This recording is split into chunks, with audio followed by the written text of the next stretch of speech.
Welcome back. In this video, I'll show you how to add an author's photo in WordPress.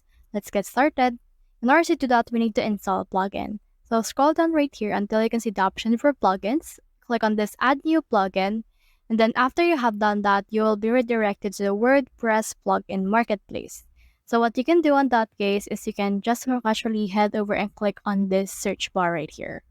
Click on the search bar and search in here for WP User Avatar. So let's search for this right here.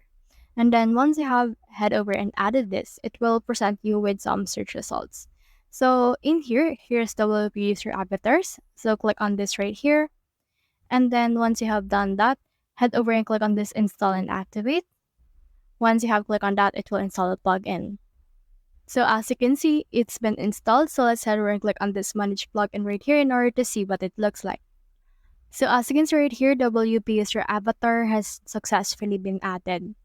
Now let's head over right here to our users, and as you can see, I'm the only user right here, so I can head over and click on this edit.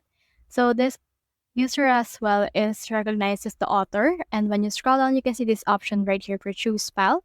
So for example, for this, let's head over and upload a file that we want to use as our author's photo. So for this one, I'll just head over and use a random photo for this one.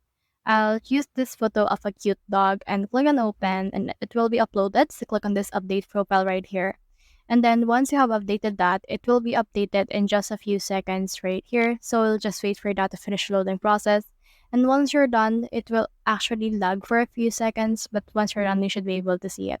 So that's the whole process. If you have any questions, comment them down below. I'll try best to answer. Thanks.